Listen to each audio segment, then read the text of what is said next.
Selamat datang di diskusi mingguan ND News. Masih bersama saya Agustinus Rai. Hari ini kita akan berdiskusi mengenai penanganan COVID di RSUD ND dan juga dalam skala luas kita akan berbicara juga terkait dengan penanganan COVID di Kabupaten ND. Telah hadir bersama saya narasumber kita hari ini yaitu Direktur RSUD ND Dr. Aries Dwi Lestari. Selamat malam Bu Dok, apa kabar? Malam, Mbak Gusti. Salam sehat tentunya ya. Salam Sehat selalu. Saya lihat hari-hari ini Budok sibuk sekali. Betul, ini pakai pakaian dinas sampai malam, bekerja tanpa batas waktu. Pertemuan menangani pasien. Ya, menangani pasien, tadi ada rapat di DPR tentang anggaran, lanjut lagi ada evaluasi tentang penanganan COVID-19 yang selalu kita laksanakan setiap Senin. Iya, jadi kebetulan saya memang jubir COVID-19 di Kabupaten ND juga. Sebelum kita masuk ke penanganan dalam skala kabupaten, untuk RSUD sendiri, penanganan sejauh ini seperti apa, Bu Dok? Ya, memang saat-saat ini kasus melejit tinggi. Jadi RSUD itu kalau dulu hanya 5-6 pasien, yang sekarang itu sampai hari ini 25 itu kandungan itu 2 orang. 4 orang. Bayi 1 orang, selebihnya penyakit dalam. Dan trennya adalah gawat. Pasien yang datang ke rumah sakit ini benar-benar yang sudah kategori berat. Kan ada kategori OTG, orang tanpa gejala, ringan, sedang, berat, kritis. Ya, jadi yang bisa dirawat di rumah sakit itu mestinya sedang sampai kritis. Tetap dengan patokan dengan saturasi oksigen di bawah 95 itu harusnya masuk rumah sakit. Tapi trennya sekarang pasien itu cenderung untuk takut masuk rumah sakit. Karena dengan hoax yang beredar bahwa terjadi meng-COVID-kan. Akhirnya sudah isolasi mandiri di rumah 1 minggu, sesak sekali baru dibawa ke rumah sakit, saturasi oksigen jatuh di 16%, 30%.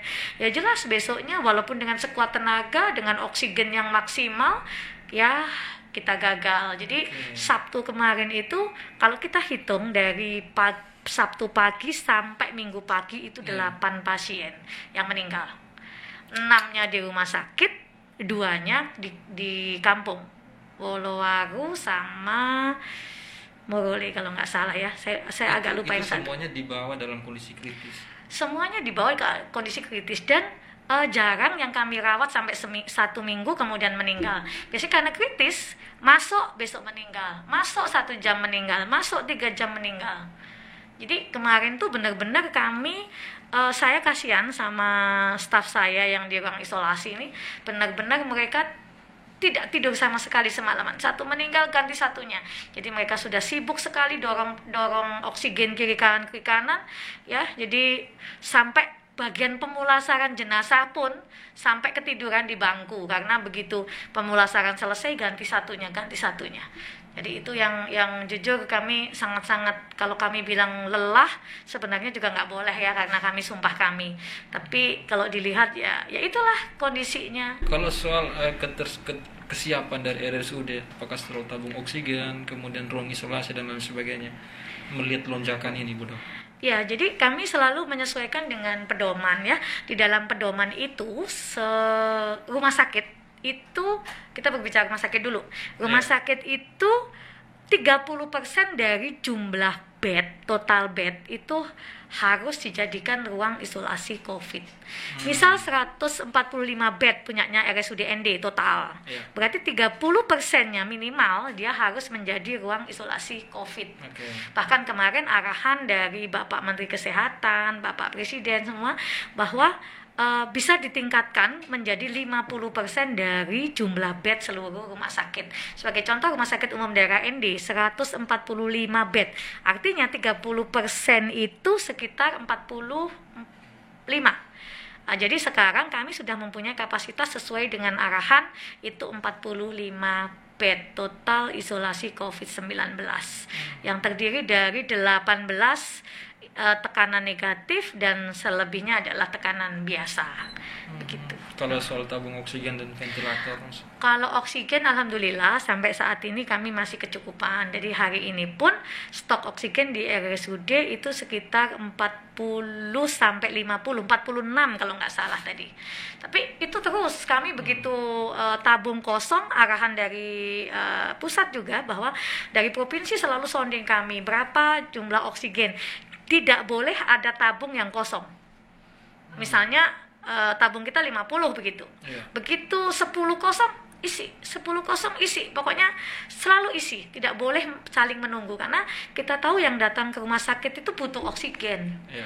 Dan kalau sudah high nasal flow, jadi tekanan tinggi yang kita butuhkan itu nyedot sekali oksigennya.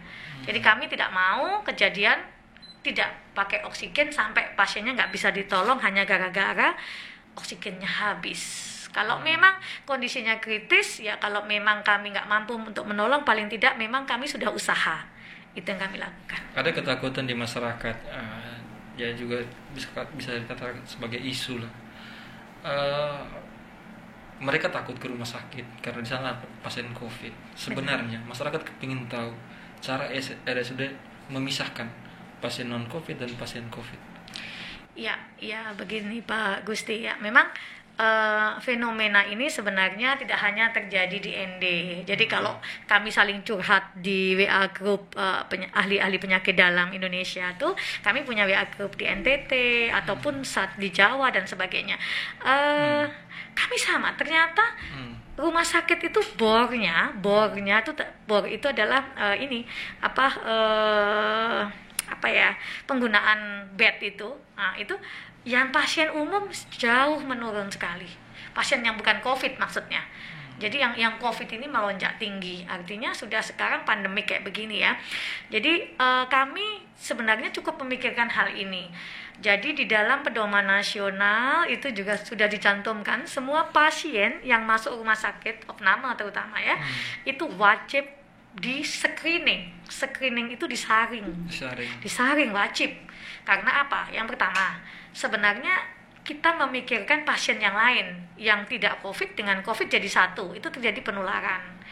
Yang kedua, kami juga menyelamatkan nakes, artinya yang positif berarti di ruang sendiri, kumpul di isolasi sesuai dengan protapnya, kemudian yang negatif kami kumpulkan di tempat yang negatif. Artinya perawatnya juga berbeda itu dalam hal APD. Yang otomatis yang pasien ruangan biasa, yang pasiennya swab antigennya negatif, itu APD-nya biasa, paling hanya masker ya. Terus kalau ada tindakan pakai handscoon begitu. Tetapi kalau yang di isolasi COVID ya pasti harus pakai APD lebih lengkap level 3 atau level 4 gitu. Itu. Terkait dengan penanganan, sekarang ini kan dalam menentukan atau menyatakan seseorang itu positif atau tidak, terpapar atau tidak, itu menggunakan swab antigen. Ada kecenderungan di masyarakat yang masih tidak percaya dengan keakuratan dari antigen. Ada yang mengatakan bahwa antigen tidak bisa membedakan antara COVID dan juga pilek. Bagaimana sebenarnya penjelasan medis terkait dengan hal ini? Iya betul, saya sebenarnya dibombardir masalah ini. Jadi sebenarnya banyak, kemarin pemuka agama juga ada yang bertanya. Jadi mitos ini sebenarnya atau anggapan ini sebenarnya sudah meluas. Saya sih sebenarnya kayak flu, pilek, kan selalu bilang nanti kami positif dokter ya. Jadi sebenarnya harus dilihat. Zaman dulu memang iya, karena kami bersandar pada antibody, rapid antibody yang diambil darahnya, dilihat antibody itu ada kekebalan tubuh terhadap virus. Itu ada yang hepatitis B juga bisa positif, jadi hampir menyerupai virus-virus corona yang lain juga akan reaktif. Waktu itu kan ada non reaktif dengan reaktif. Tapi berbeda dengan swab antigen. Itu juga rapid namanya. Jadi rapid itu kan cepat istilahnya. Tapi dia sampelnya dari swab, bukan darah lagi. Nah, kalau swab antigen itu kalau saya baca itu lebih dari 90%, bahkan ada yang bilang 97% untuk sensitivitasnya. Itu perbedaannya cukup mencolok dengan yang dulu rapid antibody itu makanya waktu dulu itu ada ODP, PDP karena pemeriksaannya itu. Jadi kayak model hanya suspek diduga. Kalau dengan swab antigen ini, swab antigen itu apa sih sebenarnya? Swab antigen itu untuk mendeteksi protein dalam virus COVID itu sendiri. Jadi kalau virusnya nggak ada, ya pasti akan negatif. Nah, sekarang kita tinggal lihat nih, flu-nya atau pileknya karena apa. Kalau karena alergi debu, dingin, ada virusnya nggak? Enggak. Kalau di swab pasti negatif. Jadi tandanya dia hanya kalau kena debu dia bersin, kena dingin bersin, ada riwayat alergi dingin, debu misalnya. Lah, nggak ada panasnya. Itu jelas karena alergi. Ya kalau di swab nggak ada virusnya, gimana dong nangkep proteinnya si virus itu? Jelas nggak ada. Kemudian juga batuk pilek panas misalnya. Panasnya misalnya batuk pileknya karena bakteri. Itu kalau di swab juga akan negatif, dan namanya virusnya nggak ada. Makanya kemudian surat keputusan Menteri Kesehatan yang sudah lama juga, yaitu 2020 ya, saya lupa nomornya, itu tentang SK penggunaan rapid antigen. Itu nanti ada kriteria A, B, C. Kita masuk C. C itu di mana PCR-nya, kalau kita swab PCR itu lebih dari 24 jam kirimnya. Kita lebih, karena kita itu kalau di penerbangan itu Dinas Kesehatan itu meminta ACC model begitu, itu H-3 suratnya diurus ke sana ke sini ke karantina segala macam, itu sama Dinas Kesehatan. Itu artinya lebih dari 24 jam. Kemudian hasil PCR-nya sekitar 2 minggu, itu lebih dari 48 jam. Jelas kita kriteria C. Di dalam kriteria daerah yang kriteria C susah sekali untuk PCR begini, kita sudah bisa menentukan terkonfirmasi dengan swab antigen. Karena swab antigen itu dianggap akurat, karena yang kita jaring adalah protein di dalam virus itu. Begitu. Kalau soal ini Bu Dok, soal kebutuhan akan PCR. Kalau Bu Dok melihat kondisi sekarang dengan tingkat penyebaran yang begitu tinggi, apakah situasi ini hanya cukup menggunakan swab antigen saja, ataukah diperlukan lagi PCR untuk mendatangkan PCR misalkan? Ya, pertanyaan yang pertanyaan bagus ya, karena ini jujur kami lagi tadi DPRD, kami yang OPD-nya, OPD teknisnya, kemudian dari tim anggarannya daerah, kami lagi membicarakan itu. Jadi sangat diperlukan. Sebenarnya RSUD ND itu mempunyai TCM, tes cepat molekuler. Dia sama dengan PCR, bahkan lebih cepat, dia bisa 1 jam jadinya. Tetapi kelemahan di sini adalah dia satu-satu memakai cartridge, jadi 1 orang 1. Jadi itu mahal, 600.000. Dan bukan hanya mahalnya, tapi langka sekali cartridge-nya ini. Kita pesan juga sulit sekali. Ya, kami dulu pernah punya 100, ini masih tinggal 10-an cuma. Sebenarnya ini penting sekali PCR sama TCM atau TCM ini ya. Lebih baik PCR, karena PCR nanti bisa banyak sekali periksa, itu banyak. Nggak kayak kita punya TCM yang satu. Jadi terbatas sekali, dan cartridge-nya sangat mahal. Untuk cost-nya jauh lebih mahal. Jadi kayak begini contohnya ya. Kalau PCR atau TCM di ini, banyak sekali pasien sekarang isoman dulu 1 minggu, 10 hari isoman, kemudian sesak nafas, baru dibawa ke rumah sakit. Swab antigennya apa hasilnya? Negatif. Karena swab antigen ini di dalam grafiknya itu hari ke-10 untuk gejala ringan sedang dia sudah negatif. Artinya bahwa viral load-nya, jadi virusnya itu di dalam saluran nafas ini sudah menurun dan nggak akan bisa kedeteksi, antigennya akan negatif. Ya, tadi malam 2 yang kejadian begini, hari ini 2 juga. 3 sama yang malam ini saya dilaporin. Jadi swab antigennya sudah di swab sebelumnya seminggu yang lalu positif. Dia isoman. Sekarang dia mau gagal nafas, sesak sekali, swab antigennya negatif di kami. Kemudian kami lanjutkan dengan TCM. Karena TCM atau PCR itu bisa positif sampai 3 bulan. Jadi dia lebih akurat yang jelas. Iya, lebih akurat sekali. Jadi kalau kita nggak punya mesin itu, kemarin sudah lolos, pasti lolos di ruangan biasa. Karena pasti keluarganya nggak mau dong lihat swab antigennya negatif, kenapa saya dimasukkan ruang isolasi. Walaupun 1 minggu yang lalu saya positif di puskesmas misalnya. Berarti saya sudah sembuh dong. Nah, itu yang anggapan-anggapan yang salah. Artinya gitu. Sekarang ini dibutuhkan sekali. Sangat dibutuhkan sekali. Dan saat ini BNPB bisa mengasihkan kami bagi kabupaten yang butuh bisa mengajukan. Jadi mereka akan kasih kami PCR dengan mesin ekstraksinya. Tetapi persyaratannya juga harus dipenuhi, bahwa kita harus punya lab BSL 2, Biosafety Level 2, di mana ini labnya ini benar-benar safety untuk virusnya tidak bisa keluar dari ruangan itu. Jadi untuk lingkungan juga sangat-sangat aman. Kemudian untuk petugasnya di situ juga aman, karena dia ada tempat-tempatnya untuk naruh sampelnya di sini, ini. Jadi dia juga nggak akan ke petugas. Dan itu bukan hal yang mudah, artinya mahal juga. Jadi kami sudah membuat perencanaan kemarin. Kami punya gedung yang tidak dimanfaatkan, itu mau kami rombak untuk menjadi labnya BSL 2 itu, dan kami sudah ada perencana, sudah menggambar segala macam, ya sekitar 600-an juta itu khusus labnya saja. Tetapi ketika kami berdiskusi dengan ahli patologi klinik kami, ternyata dia masih membutuhkan alat-alat pendampingnya selain yang dikasih PCR sama ekstraksi, alat-alat pendampingnya itu BSC lah, saya nggak hafal nama-namanya, banyak yang disodorkan, itu senilai 1 miliaran. Jadi itu yang harus kita penuhi. Itu terus tadi saya nggak tahu apakah nanti bantuan ini sama dengan reagennya atau tidak.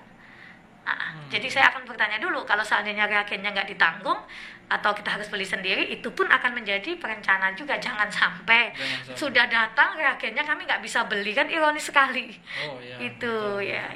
Kalau misalkan kondisi di mana PCR sekarang ini, PCR belum ada, apa yang dialami oleh Satgas sekarang ini?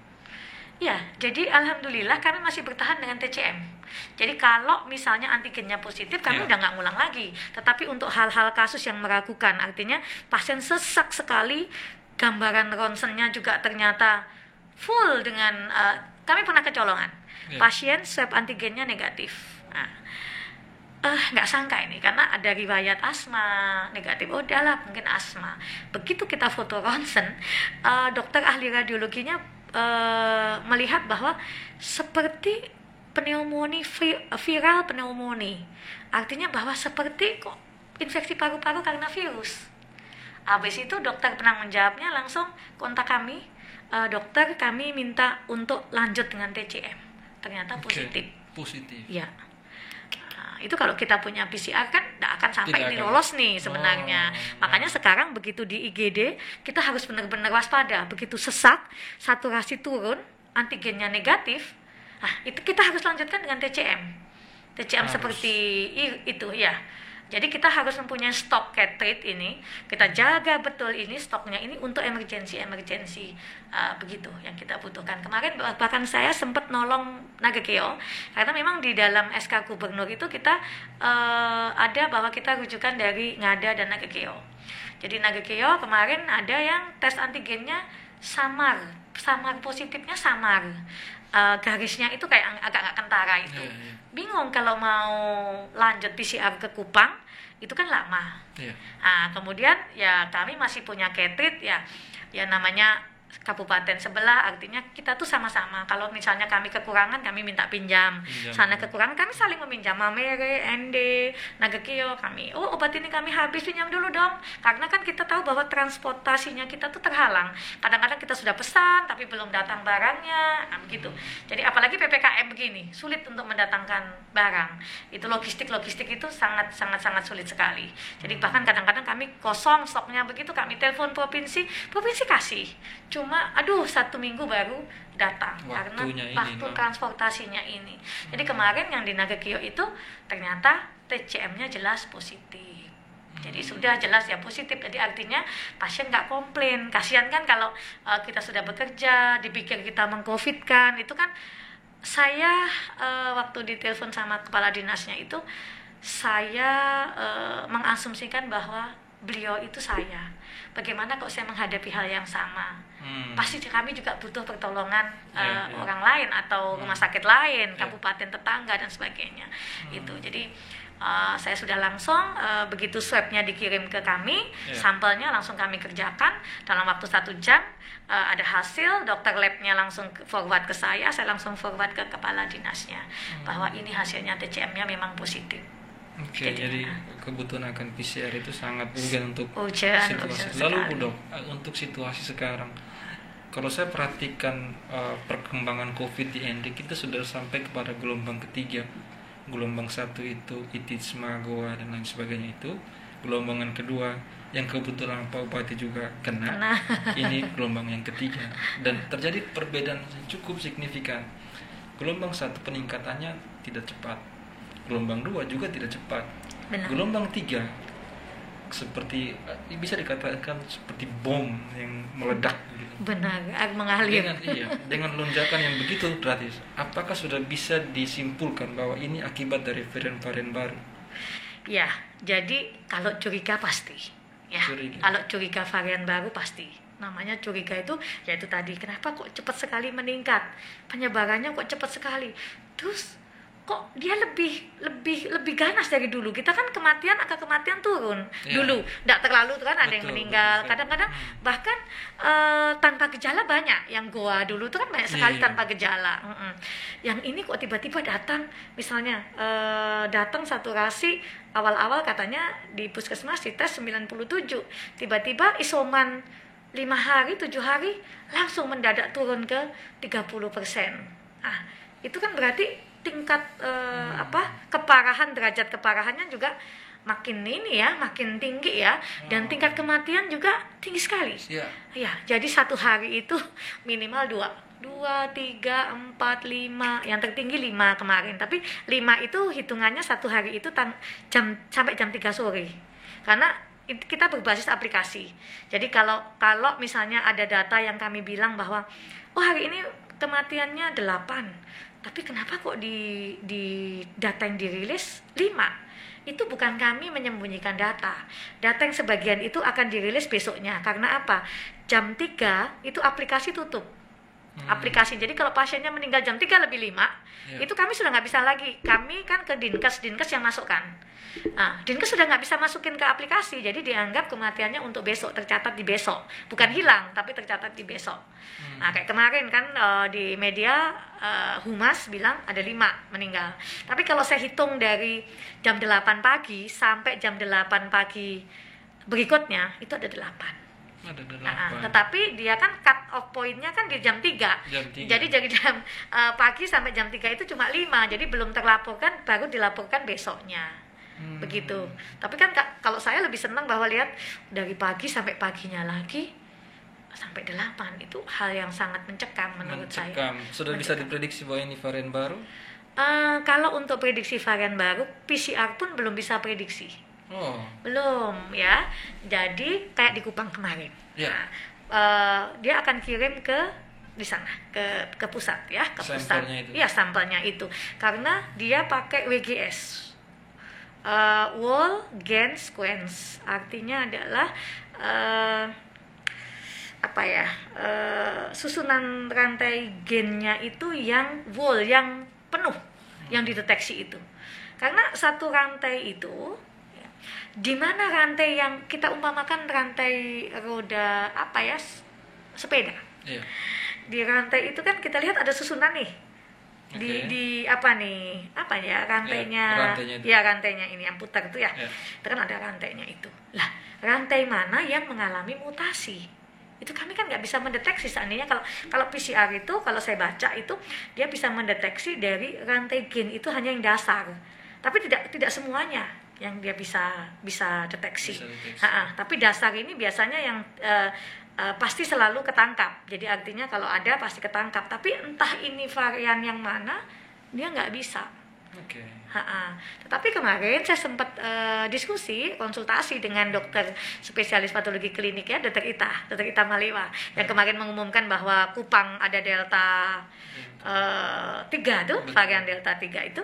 Jadi saya tanya, dokter, kalau seandainya nih kami curiga, apa yang kami lakukan? Supaya kami bisa mengirim juga ke sana, ke sana, ke pusat sana. Jadi beliau mengatakan, ini dokter Aries, kan memang ada edaran dari Kementerian Kesehatan bahwa kita harus curiga bila satu terjadi terjadi penyebarannya itu bukan dewasa lagi tapi ke anak-anak. Yang kedua misalnya sudah divaksin kena. Oke. Itu harus curiga. Harus curiga. curiga. Yang ketiga penyebarannya cepat sekali. Terus mungkin derajat keparahannya juga makin parah. Itu memang kita harus curiga. Kemarin saya sempat Karena tanya, kita punya dua variabel nih, kecepatan dengan mematikannya meningkat. ya itu sama varian yang kena usia. Kalau tiba-tiba banyak yang usia anak-anak yang kena, siapa tahu varian baru. Itu jadi Sejauh ini sudah dikirimkan sampel untuk dicek. Jadi untuk saat ini varian untuk ke anak-anak belum ada. Di anak-anak kita banyak kena tapi hanya ringan dan sedikit seperti yang dulu-dulu, belum ada perubahan. Tapi yang saya takutkan ini adalah penyebarannya cepat sekali. Apalagi kalau di Kupang sudah Delta, kita mobilisasi dari Kupang ND kan lancar-lancar aja. Jadi curiga harus. Kemudian saya sempat konsultasi ke dokter Ita, spesialis patologi klinik yang di Kupang, Wijacanes. Dokter bisa menggunakan yang meragukan, kita kirim PCR-nya, atau kalau dokter punya TCM. Tapi itu pun kalau catrit kami cukup, karena catrit juga kami setengah mati. Karena banyak yang kosong di distributor toh, di Ensepalnya juga banyak yang kosong. Jadi kami ini saya akan mencoba mengirimkan PCR saja ke Kupang. Jadi dari PCR itu atau dari TCM itu, kata dokter spesialis klinik dokter Ita itu bahwa nanti ada nilai CT value. Jadi nilainya ada nilai yang dimana ini kayaknya varian baru nih. Itu CT-nya lebih dari berapa saya lupa. Di sini ada WA-nya beliaunya. Kalau CT-nya lebih dari sekian dok, nanti kita akan kirimkan lagi ke Jakarta, dilanjutkan lagi untuk melihat apakah varian baru atau tidak. Dan ini juga membutuhkan waktu yang lama karena satu Indonesia kan kumpul di sana nih periksanya. Jadi kalau nggak salah Kupang itu butuh waktu yang lama. Kalau nggak salah April apa ya waktu sampelnya itu dikirim, baru kemarin itu kedeteksi. Dikirim sekitar April. Iya, dikirim kalau nggak salah itu April atau bagaimana, pokoknya yang jelas itu lama. Nggak hanya 2 minggu, 3 minggu, enggak. Karena penumpukan semua satu Indonesia kan pasti banyak yang curiga nih, karena semuanya sekarang kalau kita lihat bukan ND saja, satu Indonesia ini Jawa Timur, Jawa Tengah, Jakarta, trennya naik, kematian semakin meningkat. Case fatality rate-nya itu kalau saya baca kemarin di Indonesia itu 4,4. Jadi case fatality rate atau CFR-nya itu jumlah kematian dibagi jumlah seluruh pasien COVID kali 100%. Kalau di ND kemarin saya sudah hitung, kalau di ND kan 3.000 sekian jumlahnya, ini yang meninggal hari ini 60, kemarin 59. Pas waktu saya hitung yang 59 itu kita sudah nyampe di 1,8. Artinya naik terus. Waktu saya hitung 5 hari sebelumnya 1,7 nih, terus ke 1,8. Nah, jangan sampai naik lagi. Dan saya nggak yakin kalau ini data yang sebenarnya. Artinya apa? Itu meninggal yang kita periksa. Bagaimana dengan yang kita tidak tahu? Artinya meninggal di rumah ya, bukan kita bilang bahwa kita meng-COVID kan tidak. Artinya kita juga nggak tahu pasti nih. Jadi semua kita sudah, apakah ini fenomena gunung es? Itu pertanyaannya. Oke. Gitu. Kalau begitu Bu Dok, sejauh ini langkah Satgas dalam menerapkan PPKM Mikro, saya dengar ada juga penerapan yang cukup ketat di beberapa tempat, khususnya di RT atau kelurahan ya Tanjung Bulu pasiennya tinggi. Sejauh mana perkembangannya Bu Dok? Ya, jadi kalau ada PPKM Mikro ini, jujur jadinya kalau kita lihat di yang di launching di Pemda nih, setiap hari ini tentang COVID-19 ini dia mengalami penurunan memang. Tapi ingat, penurunan ini kita sebenarnya tidak boleh lihat data itu, oh hari ini menurun terus kita bahagia, tidak. Karena di samping kolomnya penurunan kasus aktif itu, di sampingnya adalah tingkat kesembuhan. Yang lucunya saya pernah menghitung tingkat kesembuhannya, saya bandingkan, oh kemarin sekian, hari ini sekian, berarti ada 168 misalnya yang sembuh ini hari. Tetapi ternyata penurunan kasus ini tidak sampai 168, ternyata hanya 30, artinya bahwa positifnya hari ini penambahannya tinggi. Jadi kan begini toh, harusnya kalau kita bodoh-bodohan saja misalnya, 700 sembuh 150, berarti kan tinggal 550. Tetapi kenapa kok masih 600 ini? Berarti nggak matching kan? Berarti artinya ada penambahan yang positif. Kan begitu. Terus habis itu yang kematian, masa kematiannya nggak di ini? Berarti kan pengurangan sebenarnya. Ada kematian 6 misalnya, harusnya data itu juga berkurang 6. Tapi kenapa kok hari ini dari sembuh 150 misalnya meninggal 5, berarti kan harusnya dia turun di 155. Yang kasus positif. Tetapi ini kok hanya turun 50. Berarti ada 105 yang positif hari ini penambahan. Dengan kesembuhan itu lambat. Enggak, jadi kesembuhan itu tidak berbanding dengan yang positif. Jadi begini loh. Ini kita simpel saja sih ya.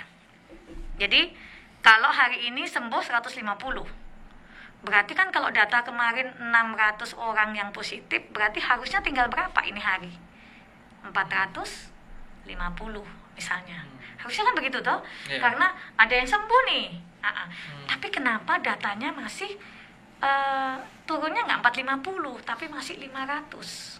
Padahal sembuhnya harusnya kesembuhannya segitu ya, harusnya turun segitu. Tetapi ternyata hari ini ada penambahan kasus positif. Jadi kasus positifnya nambah, tapi yang sembuh juga nambah. Jadi bukan sembuh langsung dikurangi, itu langsung turun sekian, enggak, karena ada yang positif lagi, hari ini ditemukan positif lagi. Itu artinya bukan kita turun 50 kita senang, padahal ternyata yang sembuh 150 harusnya turunnya 150, tapi ini kok hanya turunnya 50, berarti ada kasus baru 100 hari ini yang terdeteksi barusan. Terus berkembang begitu. Oke. Bu Dok, RSUD dan juga Satgas tentu sudah Ibu Dok juga sudah tahu, dan ini juga menjadi pembicaraan di publik. Ada isu yang mengatakan bahwa angka meninggi karena disengaja atau dalam tanda COVID ada permainan COVID meng-COVID kan. Bagaimana RSUD, ND dan juga Satgas menjawab ini? Ya, sebenarnya kita bingung ya, mulai dari mana. Artinya ya kalau dipikir untuk apa kita meng-COVID-kan? Ya, jadi kalau meng-COVID-kan saya dengarkan karena dana yang mana sebenarnya yang dimaksud? Jujur, RSUD ND sekarang dan RSUD yang lain, rumah sakit yang lain, kita lebih senang pasien yang non-COVID. Karena apa? Non-COVID itu pembayarannya lancar sekali. Kalau pasiennya BPJS tapi non-COVID, itu dibayar oleh BPJS per bulan. Jadi begitu masuk 100 pasien non-COVID, itu lancar sekali pembayarannya. Tapi pasien COVID itu diverifikasi oleh BPJS, tapi yang mengeluarkan dana klaimnya itu adalah pusat. sedangkan banyak sekali yang belum dibayar. Salah satunya adalah RSUD ND. Dari tahun 2020 awal COVID sampai sekarang sepeser pun klaimnya tidak bisa keluar. Karena satu, pasien dulu banyak yang tanpa gejala dimasukkan, kemudian ternyata ada persyaratan harus difoto 2 kali, kita miss 1 kali. Pasien tidak difoto karena ada aturan-aturan baru, foto harus 2 kali, kemudian labnya ini, kemudian banyak lagi aturan-aturan, harus di PCR zaman dulu. Ternyata sebelum PCR pasiennya meninggal, itu juga nggak bisa diklaim, nggak bisa sama sekali. Bahkan pemulasaran itu kan ditanggung oleh RSUD. Itu petinya itu dihargai 1.750.000. Kita tahu di sini peti harga berapa? Kan mereka nasional, masalahnya berlaku untuk nasional, bukan ND dimahalkan karena memang luar Jawa, enggak. Aturan itu, jadi kita bingung di sini lebih nih petinya harganya nih. Kalau klaimnya menurut aturan itu hanya 1.750.000 untuk petinya. Terus itu pun sampai sekarang belum kebayar karena kita tahu bahwa pusat itu kemarin sangat sedikit rumah sakit yang sudah kebayar. Jadi sedikit klaimnya yang bisa kebayar. Kami RSUD ND malah belum sama sekali. Jadi kalau kami ada pasien COVID datang, itu kami pikiran karena logistiknya yang dibutuhkan sangatlah tinggi, oksigen. Sekarang ini kebutuhan oksigen RSUD ND itu 30-50 tabung. Satu pasien tuh bisa 1 malam itu habis 7 tabung. Karena kalau nggak oksigennya tinggi, dia nggak bisa karena sudah saturasinya turun sekali. Itu. Jadi kami sebenarnya jujur kami pikiran kalau justru ada pasien COVID. Kalau kami pasien non COVID kami senang karena apa? Karena klaimnya nanti akan diklaim BPJS terus langsung dicairkan oleh BPJS tanpa melewati pusat. Artinya tidak ada untungnya apa-apa juga. Sama sekali tidak ada untung. Bahkan kami tadi di rapat rame di DPR itu hanya masalah ini. RSUD sendiri dengan kebutuhan oksigen yang sangat tinggi itu bisa mencapai miliar beli oksigen sampai tahun depan kalau situasi tetap begini. Ya kita berdoa situasi membaik sehingga kebutuhan oksigen, logistiknya obat, ya itu juga sangat ini sekali karena orang COVID itu ada mualnya, ada lemesnya, jadi vitamin juga ngejos, vitamin antivirus. Antivirus itu mahal sekali, bahkan sekarang langka sekali. Tadi saya baru dapat ini yang dulu harga 500 sekarang 3 juta. Antivirus ini. Tapi alhamdulillah kami beli juga kemudian dapat sumbangan dari provinsi juga jadi kalau kita kehabisan kita akan bersurat ke provinsi, tapi kita juga beli juga sendiri, artinya jangan sampai kita hanya menggantungkan ke provinsi kemudian kita kehabisan. Itu. Jadi modalitas yang kita keluarkan sangat tinggi, sama sekali nggak ada untungnya. Kalau bilang dana yang mana sebenarnya? Itu justru kami jujur kalau saya dokter penyakit dalam saya kalau dikonsulin saya sudah deg-degan ini. Dek, hari ini 3 dokter yang masuk dengan ini, saya duluan bilang swabnya apa? Kalau negatif, alhamdulillah saya bilang. Tapi hari-hari ini pasien 7 yang masuk, 10 yang masuk semuanya positif karena memang sekarang bergejala semua. Jadi itu apakah varian baru atau enggak itu rasanya enggak sama kayak yang dulu. Jadi tiba-tiba bergejala sesak. Itu. Jadi ketika swabnya positif semua. Jadi saya bilang sampai ini ruangan penyakit dalam itu yang non COVID nih itu yang dulu tuh 16 orang kelas 3 itu 20 orang, sekarang berapa di ruangan? 1, 2. Jadi klaimnya kami BPJS itu biasanya 1,5 miliar sebulan. Sekarang 200 juta yang non COVID. Yang COVID belum terbayar dari pusat, masih verifikasi, masih segala sudah kami ajukan tapi katanya masih verifikasi sampai akhirnya pusat membentuk tim TPKD atau pokoknya tim untuk memperlancar klaim itu sudah dibentuk di provinsi, anggotanya 1 orang dari dinas kabupaten untuk menindaklanjutin klaim-klaim kami yang belum terbayar semua ini. Itu Jadi Di luar itu pun beban kerja bertambah. itu sudah. Oke. Terus insentif juga kan, orang bilang oh nakesnya minta insentif, salah satu. makanya di COVID kan semua. Iya. Insentif itu juga sekarang kalau dulu masuk di dana BOK-nya Dinkes ya, itu hanya ini yang tersisa itu 1,3 katanya, itu pun dengan 900 itu berarti 2, berapa ya di Dinas Kesehatan itu. Apakah cukup memberi insentif seluruh nakes di RSUD dan seluruh puskesmas? Oke. Nah itu, jadi belum kebayar juga. Kemarin kebayar insentifnya, makanya saya lihat ada di forum yang menyatakan bahwa perawat yang di COVID-19 gajinya belum dibayar dari bulan 12. Bukan gaji, kalau gaji kami bayar terus karena kewajiban. Gaji kan yang bayar RSUD, gaji pegawai kontrak, BLUD, terus gaji PNS juga lancar-lancar saja. Yang belum adalah insentif karena pengajuannya adalah melewati pusat, diverifikasi dari Dinkes, kemudian langsung ke pusat. Jadi ini ada tahapannya. Nah, kebanyakan kemarin provinsi sudah di WA Group sudah menanyakan ke kami. Kira-kira coba curhat, dicatat sama provinsi. Mana-mana yang dapat insentifnya sudah sampai bulan-bulan yang ini? Enggak ada. Rumah Sakit Umum ND lumayan sampai bulan 11 2020. Ada yang sampai mereka bayarnya hanya terbayar dari sampai Mei 2020. Saya nggak sebut kabupaten mana, yang jelas tetangga kita. Itu ada yang sampai Mei 2020. Laporan rumah sakit ini terbayar insentif nakesnya sampai Mei 2020. Akhirnya kita bisa baca, oh ternyata kita bukan satu-satunya, memang karena mekanisme ini. Makanya kemarin BPKP bilang bahwa ditugaskan Presiden langsung BPKP untuk mengawal insentif, memastikan insentif ini terbayar. Dan ini saya sudah dikirimi tadi juknis-juknisnya pembayaran insentif ini. Bahkan pusat akan mengalihkan kepada APBD untuk membayar. Semakin tinggi ininya kasusnya, otomatis nakesnya juga harus makin banyak karena ada aturan-aturan tertentu. Tapi apakah ia kebayar atau tidak, itu yang masih tanda tanya besar sebenarnya.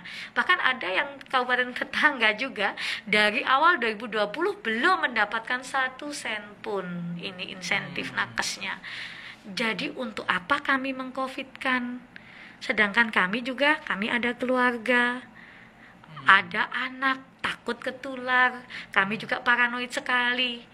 Artinya kita mau bilang lelah, kami malu karena itu sudah sumpahnya.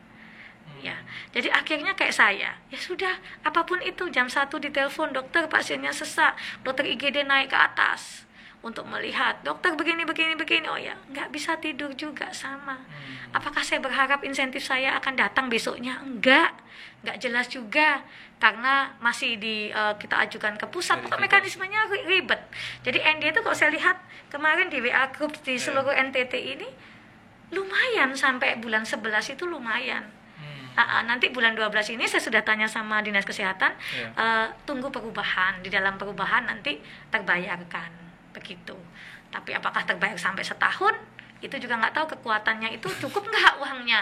Jadi kalau saya jujur kayak mau menangis saja kalau kami dituduh mengcovidkan untuk dana.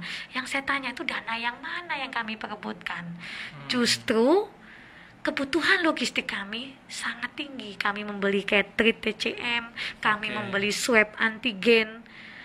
Kami sampai gerilya ini, swab antigen tuh beli yang murah di mana ya? Tapi nggak bisa juga karena yang kita beli harus yang sesuai standar Kemenkes. Kemudian ada e-casing, e-katalog. Jadi kita harus benar-benar pengadaan juga harus hati-hati. Jangan sampai kita salah di dalam pengadaan. Itu kan kita maksudnya baik, tapi akhirnya kita sendiri yang terbelenggu. Jadi jujur saat ini manajemen juga setengah mati, nakes juga setengah mati. Kemarin terus tenaga ini yang nggak kalah adalah sekarang tenaga kesehatan banyak yang positif. Kami berjalan timpang sekarang. Jadi kami ya untunglah yang positif gantian ya. Jadi artinya satu isolasi mandiri, satu masih bisa bekerja. Satu isoman, satu bisa bekerja, begitu. Ya kalau kami tutup, misalnya positif 5 orang, tutup RSUD ND sampai 3 hari disemprot. Lah mau kemana orang-orang ini? Begitu. Tetapi yang kemarin itu ada edaran terbaru juga bahwa dari Kementerian Kesehatan bahwa satu kabupaten ini harusnya mempunyai 1 rumah sakit khusus untuk menangani COVID. Nah sekarang pertanyaannya, kalau RSUD kita hanya 1 begini, satunya jauh di Jopu sana, Jopu juga merujuk ke kita, coba apakah kita akan menutup ini hanya untuk layanan COVID? Nah, kalau boleh jujur, kalau saya disuruh pilih dokter pilih mana? Melayani COVID atau non-COVID? Saya akan berteriak non-COVID karena resikonya kecil, tapi klaimnya lancar. Klaim BPJS-nya kami lancar sekali. Lancar sekali, sebulan sekali kebayar sama. Nggak ada pending-pending lagi sekarang. Senang saya. Cuma yang COVID ini yang klaimnya sampai sekarang nggak muncul sama sekali. Tidak ada keuntungan apa-apa. Nggak ada sama sekali. Bukan untung lagi, rugi. Iya, karena memang modalitas yang kita keluarkan nggak kembali sampai sekarang. Masih katanya saya tanya masih verifikasi di pusat. Karena dananya bukan dari BPJS tapi dari pusat untuk pasien COVID. Yang terakhir Bu Dok, sekarang ini meskipun beban kerja bertambah, kemudian juga diserang isu macam-macam. Bagaimana dengan tenaga kesehatan di lapangan? Apakah masih ini atau masih semangat ataukah? Saya dengar-dengar kemarin beberapa positif, bahkan di Moroli juga positif, kemudian di RSUD juga positif. Lalu apa yang bisa dokter sampaikan sebagai juru bicara Satgas untuk mereka semua tenaga kesehatan? Ya. Jujur kami pernah mengalami fase di mana titik terlemah dari psikis kami, titik nadir yang terlemah itu saat kami dihantam oleh badai mengcovidkan salah satu pasien yang sampai viral di media. Itu jujur kami benar-benar down semua. Bahkan ada yang bilang, dokter bolehkah kami mengundurkan diri dari saya nggak sanggup. Keluarga saya juga dinilai tidak bagus, dijauhi oleh tetangga karena saya perawat COVID. Kami takut, jenguk anak juga takut semua. Jadi sempat kemudian banyak ancaman-ancaman yang diterima oleh dokter kami di IGD dan perawat-perawat kami di IGD. Ada yang bawa parang jam 1 malam. Ya, ada dokter bilang, dokter ini positif antigen, tapi suaminya bawa parang. Saya bagaimana? Saya hanya 1 sebagai direktur saat itu, lepaskan. Ya otomatis harus melindungi staf saya duluan sebelum kita memikirkan hal yang lain. Jadi saya bilang, hanya saya ditelepon hanya bilang lepaskan, baru besok kita urus. Itu saja. Artinya selamatkan diri sendiri. Ya, mereka nggak semangat, mereka bingung. Akhirnya saya bilang, begini saja, kalau kamu ikuti hoax yang di luar sana, ya, kamu akan mentalnya down. Saya kuatkan mereka. Sudahlah, apapun itu masih ada yang di atas. Nah, kemudian alhamdulillah, kemudian ada permintaan maaf dari pihak yang bersangkutan yang menuduh kami mengcovidkan, silaturahmi ke ruangan saya, kemudian di media, itu akhirnya menjadi kuat kembali mental mereka. Dia bilang, dokter, terima kasih banyak, kami sudah bisa tegar kembali, dan sekarang mereka sudah terbiasa mendengar hantaman-hantaman. Bahkan kemarin yang terakhir ada sakit ginjal, memang ada penyakit ginjalnya, tapi pasien itu positif antigennya. Itu pas pasiennya meninggal, itu digebrak meja, dan pokoknya perdebatan sengit di ruang isolasi. Jadi, tetapi mereka sudah terbiasa. Saya senang sekali. Mental mereka ternyata tertempa dari awal. Dari awal mereka down, kemudian mereka bangkit, dan setelah bangkit mereka mentalnya benar-benar baja. Itu yang saya salut sama nakes-nakesnya. Bukan hanya RSUD, tapi puskesmas juga. Karena kalau puskesmas lain tantangannya. Lain. Kalau rumah sakit kami dihantam mengcovidkan, pasien meninggal, kemudian kecelakaan, kenapa dibilang meninggal karena COVID? Itu salah. Jadi kami tidak pernah bilang anak ini meninggal karena COVID. Meninggalnya karena cedera kepala berat. saat itu sudah penurunan kesadaran tapi masih bernafas. Nah, sesuai dengan SOP bahwa sambil kita tangani kegawatan tetap harus di swab untuk memastikan tempat perawatan ini anak nanti dan APD-nya kita. Nah, begitu dia di swab positif, pasiennya meninggal. Orang bilang bahwa orang kecelakaan juga positif, dibilang meninggal karena COVID. Tidak, kami nggak pernah bilang begitu. Jadi waktu itu dokter bedahnya sempat datang bahkan karena diagnosisnya adalah cedera kepala berat atau gegar otak ya, istilah awamnya. Tetapi kok ya swab antigennya positif, artinya anak ini terpapar.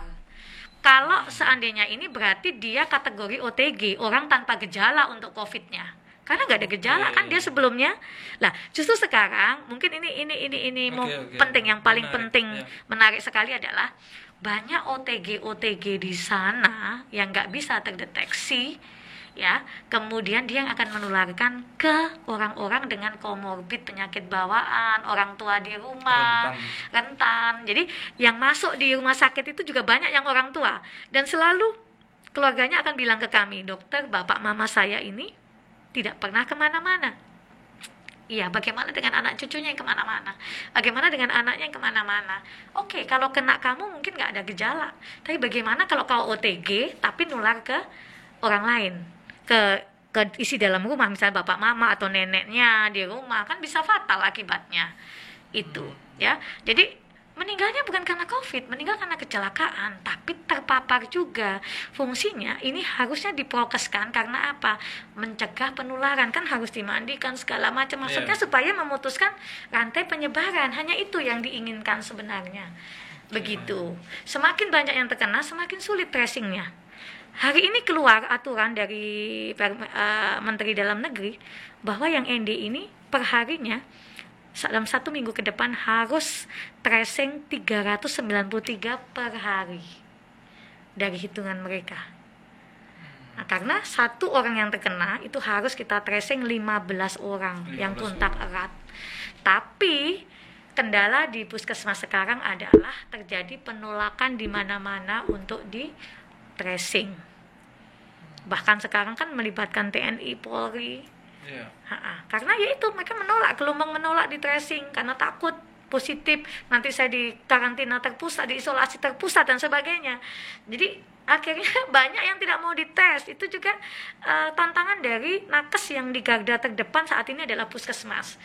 Jadi kalau kita bilang mana yang lebih berat, puskesmas dengan rumah sakit sama dengan konteks yang berbeda, dia punya kesulitan. Tapi saya rasa tidak ada yang lebih berat, tidak ada yang kamu ringan, kami berat, tidak. Kita harus bersama-sama. Artinya sejauh ini nakes di ND sudah bisa menyesuaikan dengan situasi sekarang ini. Insya Allah, dari saya yang saya lihat di rumah sakit, dari IGD sampai ke belakang, sampai isolasi COVID, sampai isolasinya atau di Ngaisia, kita bilang yang ruang tunggu kita kan untuk UGD-nya kamar bersalin, itu juga strong sekali.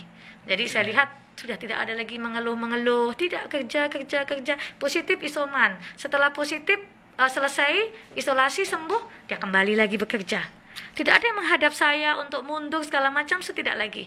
Bahkan mereka pun tidak bertanya-tanya insentif juga. Dia tahu bahwa mekanismenya adalah uang itu tidak di rumah sakit, tidak. Uangnya tidak ada di rumah sakit karena pengajuannya langsung ke pusat. Itu mereka yang ajukan. Jadi ada beberapa persyaratan itu mereka buat, mereka entry semua itu mereka lakukan semua. Jadi tahu bahwa bukan uangnya ngendap di rumah sakit dan kita tidak bagi, tidak ada itu. Itu. Bu Dokter, terima kasih untuk waktunya. Iya. Kita berjumpa lagi di diskusi selanjutnya. Terima kasih Bu Dok. Ya, baik. Ya, salam sehat ya. Semoga kita semua sehat selalu, dan yang terpenting adalah bagaimana pandemi ini bisa berakhir. Oke. Salam sehat untuk Bu Dok dan teman-teman sakit. Oke, salam sehat.